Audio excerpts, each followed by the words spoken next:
Ryan Poles brought us behind the scenes on what current Chicago Bears players felt about Caleb Williams when they all met for their pre-draft official dinner in Chicago. Plus, the Bears general manager gave us some hints about what direction he might go in this weekend's NFL draft.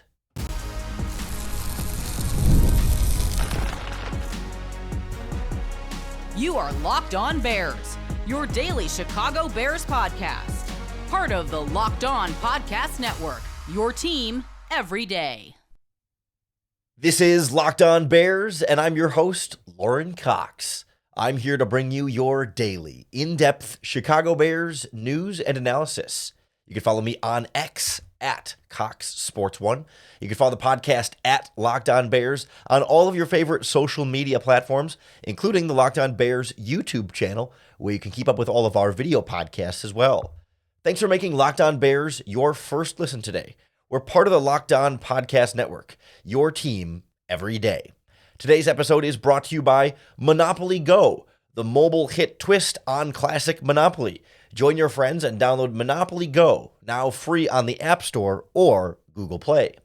On the show today, we hear from Chicago Bears general manager Ryan Poles in his final pre-draft press conference alongside assistant general manager Ian Cunningham about how the Caleb Williams evaluation process has gone and what the Bears players thought of Caleb, in addition to just, the scouting and off the field and evaluation that the front office has been doing, but really his future teammates getting a lot of say in this quarterback decision here. But then we'll dive more deeply into draft decisions that Ryan Poles gave us a little bit more information on, including how they're going to prioritize pass rush in this draft, weighing a really good edge rusher versus a really good interior pass rusher, and how they might come about one of those decisions, and also what the Bears are going to look for specifically for a player to be worthy of a top 10 pick at number 9, and the kind of factor that I think tells us a lot about players the Bears like and, more importantly, don't like with that pick. But I want to start with the Caleb Williams process, because we all know he's going to be the number 1 overall pick on Thursday. And yet still, Ryan Poles won't come out and formally say, yes, we are taking Caleb Williams. Even at the press conference, he says, I'm not, we're very certain what we're going to do. We're very sure about what we're going to do, but I'm not going to say what it is yet. You'll have to wait till Thursday. You're going to get, still leave some excitement for Thursday, but with a big smile on his face and answering a bunch of questions about Caleb Williams, very clearly, no doubt, Caleb Williams is the number 1 overall pick on Thursday. But he did give us a little bit more information about what it was like when Caleb Williams came to Chicago and when they had Caleb Williams come out for a dinner with the team. And normally in these sort of prospect visit dinners, it's, the player and then general manager, head coach, maybe a couple members of the coaching staff. But as we know already, Ryan Poles let some Chicago Bears players, some of the leaders in the locker room, come to that dinner. And actually, Caleb sat at the table with those players, and Ryan Poles and the front office weren't even involved in those conversations, so that those players could get a genuine, real life look at what Caleb is like as a person, how he fits into this team culture and into this locker room without having your boss hovering over your shoulder, listening to what you're saying, being a part of the conversation, right? They wanted to have a real sort of like player to player group interaction here. And I think for Ryan Poles, it was very revealing for them and really helped them feel that much more confident about their decision. You said you wanted to get feedback from your players from their dinner with Caleb. What was the feedback that you got from them and from the coaches that were? Yeah, really intelligent guy. Came across as a really good teammate. Easy to talk to, down to earth. We've talked through this process about the whole Hollywood thing. He's all ball, wants to work, wants to get better, wants to win as a team. That's the number 1 thing for him, on top of being successful. So, I think the biggest thing is, does he fit in our culture and what we're trying to do? And all signs were that he does. So that was positive. Throughout this pre-draft process, we've heard nothing but good things coming from everyone who's been asked about Caleb Williams. But everyone who's been asked about Caleb Williams have generally been his teammates, his current and former teammates, and then, current and former coaches, people who, have already known Caleb for a long time and presumably, like Caleb, and may have some sort of incentive or motivation or other, other reason to want to say good things about Caleb Williams and to not want to hurt Caleb Williams' draft stock or say anything negative that might affect his ability to move on to the pros. Like, these are people that, you would expect to say good things about Caleb, and it would be perhaps a bigger red flag if any of those people that we heard from or throughout this draft process said anything bad about Caleb. You're like, well, wait a minute, why is that? But so it's been a little bit more of like everyone has checked the boxes along the way.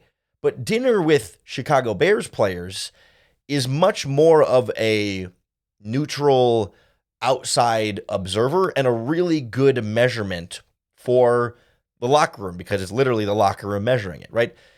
We don't know exactly which players were involved in this dinner, but we have heard now that Caleb Williams has practiced, has thrown passes to Keenan Allen and DJ Moore at practice, so perhaps one or both of them could have been involved. But, I think locker room leaders, probably Cole Kmet because he's around the Chicago area, these kind of players at dinner with Caleb Williams in Chicago, none of those players have any added extra incentive to say yes to Caleb Williams, right?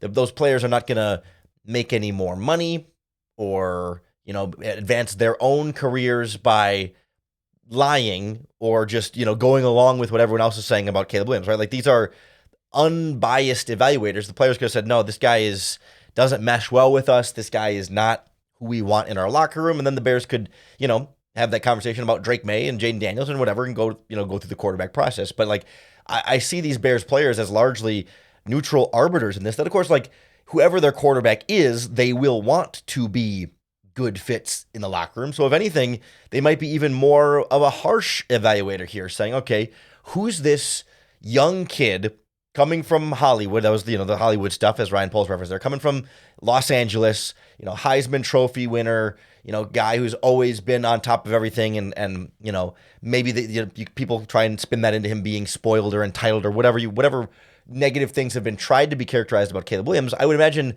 Bears players are going to be extra skeptical going into this dinner, saying, all right, like, who do you think you are coming in as the number one overall pick into our locker room and trying to act like you're the greatest thing ever, and clearly won them over. Clearly someone who has fit everything the Bears want from a culture standpoint, from a locker room standpoint, from a personality standpoint. And it's why throughout this whole process, any and all of the quote-unquote concerns about Caleb Williams crying on the sideline, or Caleb Williams painting his fingernails, or Caleb Williams having a pink phone case at a basketball game, or whatever nonsense has come up throughout this process, like, none of it has mattered at all. None of it mattered to his teammates at USC. None of it mattered to his teammates at Oklahoma. And none of it matters to his Bears future teammates that are about to become his current teammates here starting on Thursday. Like, this is all irrelevant and noise and nonsense. It doesn't actually affect how well the player plays on the field or how his teammates and coaches view and respect him or how he fits in the locker room, how he fits in the team culture. Like, Caleb is checking all of those boxes. There just really aren't off the field concerns.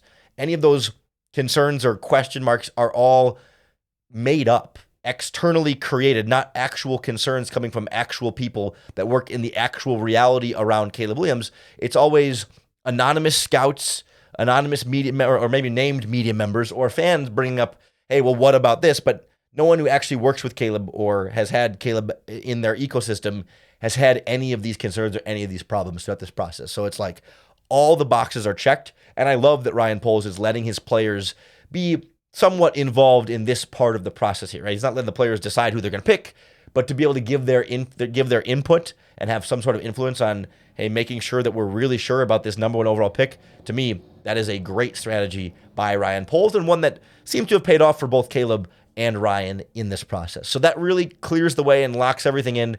Number one overall pick, Caleb Williams. Clock is ticking to I hope the Bears don't use all 10 minutes when the draft starts. The first team gets 10 minutes, or 15 minutes to decide before they submit their pick. Just submit the pick right away. You don't have to announce it beforehand, but once you're on the clock, submit the pick. Don't make us wait the full 10 or 15 minutes or whatever it is. That's my one ask for the number one overall pick. Then we can move on to the 9th overall pick, where Ryan Poles gave us a little bit more of a direction on how they weigh some of the decisions facing themselves with a 9th overall pick when it comes to different positions head-to-head and also the possibilities of trading up or down. So we'll check in on what Ryan Poles revealed about the Bears' draft strategy next on Locked On Bears. This episode of Locked On Bears is brought to you by our friends at eBay Motors. Passion, drive, and patience. The formula for winning championships is also what keeps your ride or die alive. eBay Motors has everything you need to maintain your vehicle and level it up to peak performance. We're talking superchargers, exhaust kits, roof racks, LED headlights, and more. Whether you're into speed, power, or style, eBay Motors has you covered. With over 122 million parts for your vehicle, you'll always find exactly what you're looking for. And with eBay's Guaranteed Fit, your part is guaranteed to fit your vehicle every time or your money back. Because with eBay Motors, you're burning rubber, not cash. With all the parts you need at the prices you want, it's easy to make your car the MVP and bring home huge wins. Keep your ride or die alive at ebaymotors.com. Eligible items only, exclusions apply. eBay Guaranteed Fit, only available to U.S. customers. Ryan Poles is never going to come out and tell us exactly what he's planning to do on draft day, but he was able to give us some more general philosophies in terms of directions they might go and how they might, in a more general sense, weigh certain decisions, right? He's never going to get into like, okay, if it's this player or this player, which one of the two of those guys are you going to get? But we did get some answers on certain positions and how you weigh that, and also the trade situation. I will say, like, the stuff he said about trading up or down to me wasn't anything new or different than he had said at the combine, or was it after the combine? But he had a press conference more recently. I mean, since this more recent one, where he said a lot of the same things. Like, they're comfortable if they go through this draft and only have 4 picks.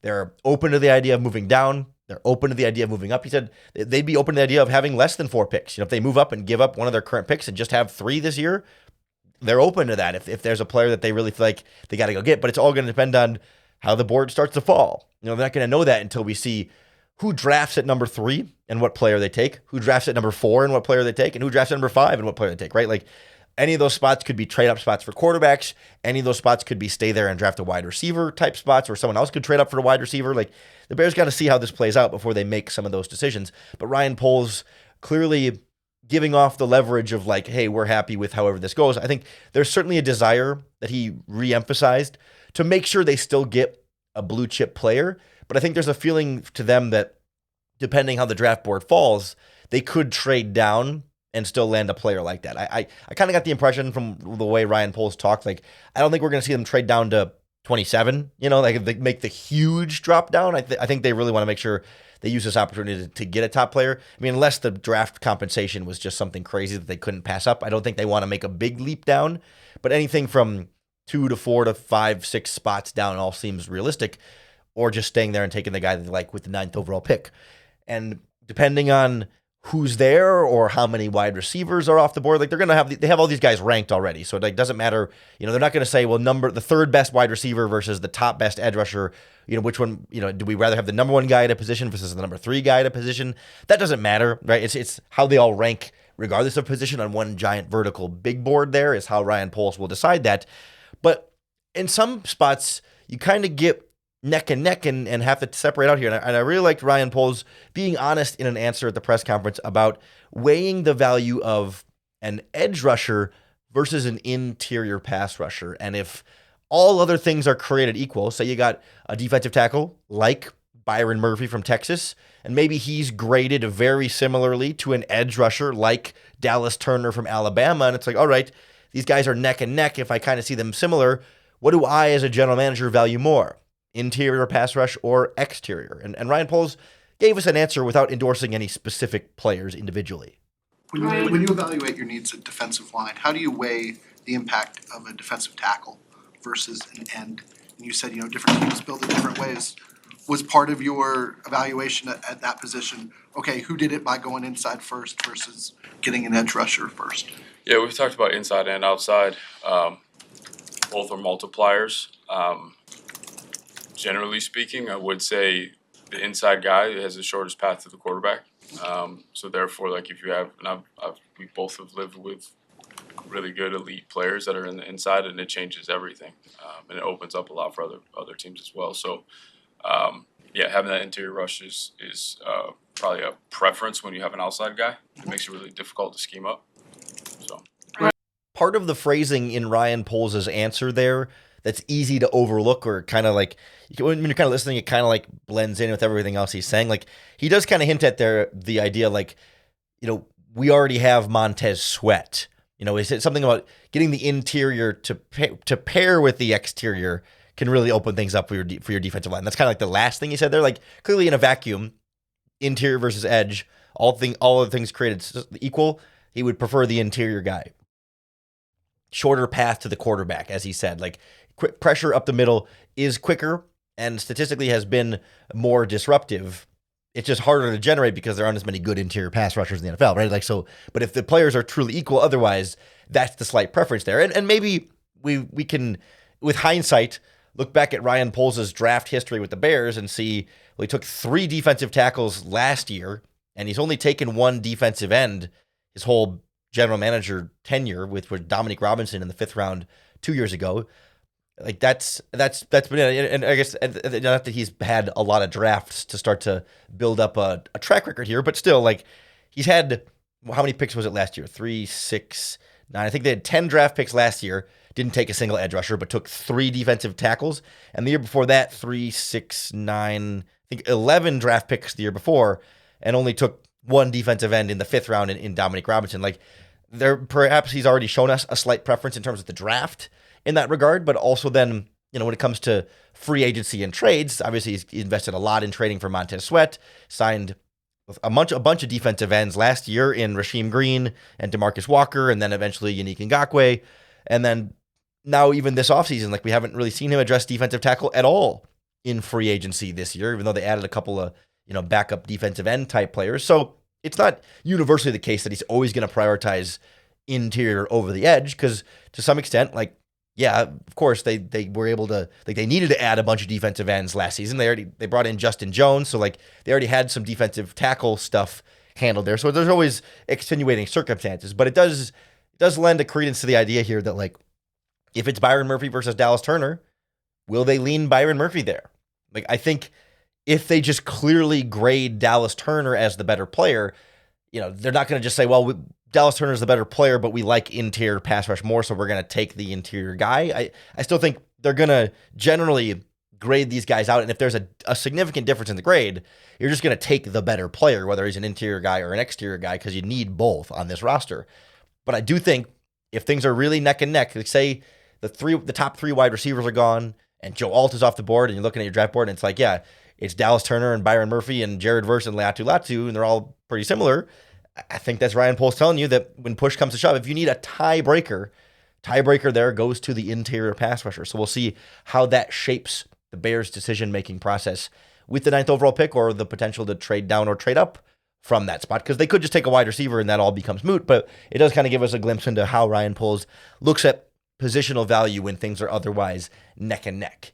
He also gave us kind of a glimpse in what they really need to see in a player to categorize them in this blue chip top 10 pick category here. Like somebody who's truly worthy of the 9th overall pick is going to need to be something a little bit above what you might get later in the first round, not only purely in terms of like the talent, but also like getting the right player and the right fit for their team if you're going to invest that early of a pick in. And so Ryan Poles brought us in a little bit on this system they have about drafting grizzly bears in particular to play for the Chicago Bears. We'll find out what he means by that and how that applies to both this year's draft and a lesson learned from last year's draft next on Locked On Bears.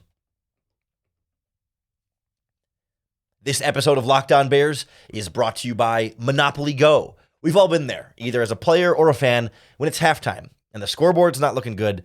You start to feel pretty low. You're not sure that you or your team are going to be able to pull out the win, but you got to dig deep, lift your head up, and say to yourself, time to get back in the game, pull off some bank heists, and take as much of your friends' money as you possibly can. That's right, the smash hit game Monopoly Go lets you compete with your friends to get the most riches and the biggest empires. It's the Monopoly you love, but on your phone anytime and with tons of new twists, plus leaderboards where you can compare your progress to all of your buddies. There's so much to do. You can play on a bunch of different dynamic Monopoly boards across. I mean, they got dozens of different options that you can play with. You can make your friends bankrupt by smashing into their landmarks with a wrecking ball in the game, and you can charge other players rent for your iconic properties. You can even work with your friends and not be so competitive, but be on the same team when you crack open community chests. And you can do in-game tournaments to get extra rewards and climb that leaderboard. So get back out there, put on your game face, and download Monopoly Go. Now free on the App Store or Google Play. The Chicago Bears don't intend to keep picking in the top 10 a lot moving forward. The idea is to win more and not have opportunities to do this, right? They had the ninth pick last year, they have the ninth pick this year. They're kind of thinking that's it. And with those picks, there's such a higher stakes attached to it when you feel like, man, this is the opportunity to get cornerstone players for your franchise that are really going to be long-term difference makers that you just have so few opportunities to get. You really have to make sure you get that pick right, because it's the variation of outcomes there, the boom or bust potential is that much bigger compared to someone later in the first round where the hit rate's lower anyway, so it's not as insurmountable when, okay, maybe that pick doesn't pan out as great as you thought because you're already a pretty good football team when you're adding a 25th overall pick instead of a 9th overall pick to your roster. And so there's a lot more that the Bears really want to be sure about with the 9th overall pick, just like the in-depth process they've done with Caleb Williams, but to a lesser extent when it's not the quarterback there. And for the Bears, they have certain criteria that they feel like, regardless of position, obviously, you want if you're drafting a wide receiver, you want him to be able to do X, Y, and Z things. If you're drafting an edge rusher, he needs to be able to do X, Y, and Z things to be worth a top 10 pick. I think there are position-specific traits, skill sets, and talent evaluation that they need to meet to be top 10 pick. But to really feel like this is a player that you can invest that heavily in and fall in love with and trust, it's about making sure that they're not just the right player on the field, but the right player in the locker room, the right player at practice, the right player for the organization. And Ryan Poles explained sort of the process that they have for checking that box and what that looks like for individual players. I guess, how do you delineate when you use a top 10 pick outside of the first pick? What does that player have to use in order for you to use the 9th pick? Yeah, I mean, they got to impact the football team from a skill set standpoint.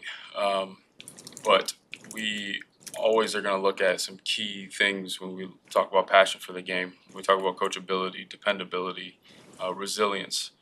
Those things are going to be consistent from the first overall pick to, a 7th round draft pick. Like we want guys that have that. We have an indicator we put on their tag. We put a bear head on their tag because, we call them the grizzly, the top bear. They have those traits. So we're always looking to hit those. And obviously the earlier, in the draft, you want to have those. The other thing too is, we had a good conversation with a Hall of Famer that is one of Ian's mentors. And he said, you want the guys in that first round to be the cover of your album. You want those to be the one where everyone can look to that player and be like, all right, what he's made of is what we all need to be a part of. So that's important. I really like the idea of drafting grizzly bears, right? Like that's how they designate it there. Not just any old ho-hum Bears player, but like someone who is that next level top flight type of person. Not just player, but person, right? Leader, example for the team. Like I like how we talked there, like it's not about the guy you take at 9 has to be the most vocal guy. I mean, Darnell Wright is far from that, but the player who sets the example for the rest of your team. And it brings me back to the conversations we had last year about Jalen Carter and how very clearly the way Ryan Poles talks about this, the Bears were not going to draft Jalen Carter in the top 10 of that draft. Like that's just not a player who fits that grizzly bear status in terms of the questions about him off the field and how he practices. There were questions of and how the effort and is he the model player for your team in the top 10? Doesn't mean the Bears would never draft a player like that.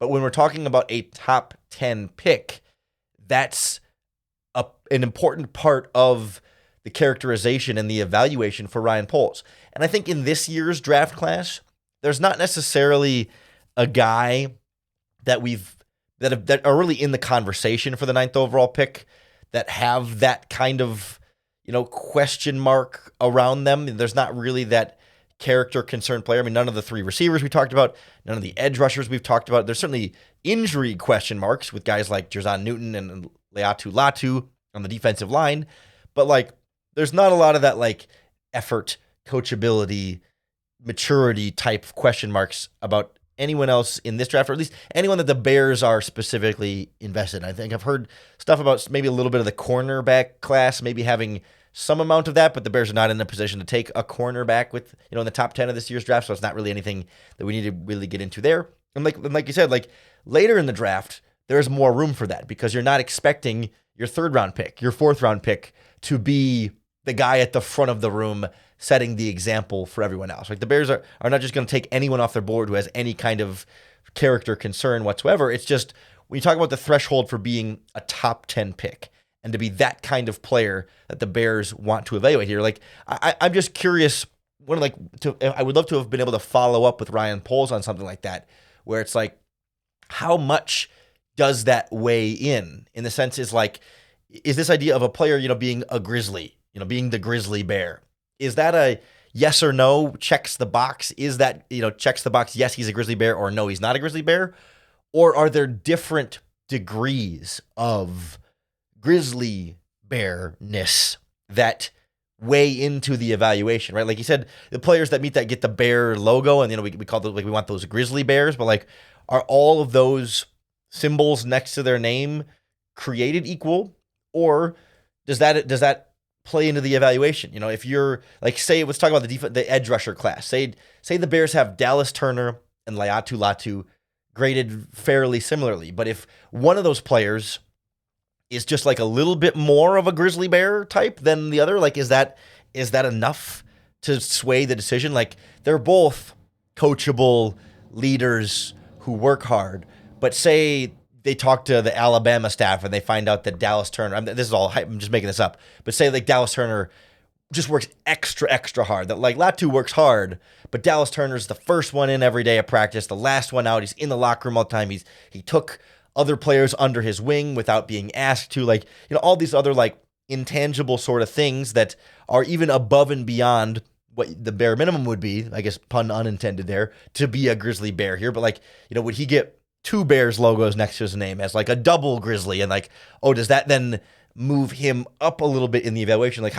How much more does that matter than the actual talent evaluation here, right? Obviously there's a yes, no check threshold here where it's okay, yes, they need to be a grizzly bear to be a top 10 pick, but then from there, it's about the talent, right? You want to make sure they are that grizzly bear to be a player you take in the top 10, but then you're really trying to just separate the talent from there. But if they're extra grizzly bear, would you take a player that's slightly worse in terms of just their on-field talent, but is an extra good character, locker room leader, culture guy, example setter, because it's a top 10 pick?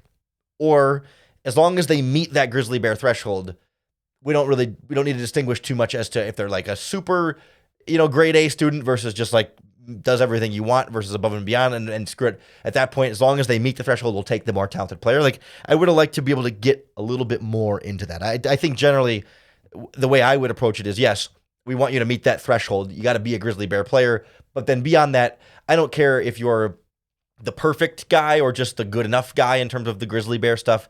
Give me the best on-field football player who meets the grizzly bear threshold at a bare minimum. And if a different guy is an even better human being but a slightly lesser football player, I'll take the better football player as long as he still meets that minimum threshold of human being, if that's how we're kind of deciding on-field, off-the-field stuff there. That at the end of the day, on-field does matter more, and most off-field concerns are usually pretty well mitigated if the team is winning and the player is getting playing time at the end of the day. So that's where it's interesting to kind of hear Ryan Poles take that approach when you're picking this high in the draft. I don't think any of the guys we've talked about really fall into that category, but it's part of why they've been so thorough with Caleb Williams about having him meet with teammates at dinner and talking to all of his teammates and his coaches and really turning over every stone, because with the number 1 overall pick, I'm sure that threshold is even higher when you're talking about franchise quarterback tip top of this draft. So that's how Ryan Poles sets the stage for us going in to draft day.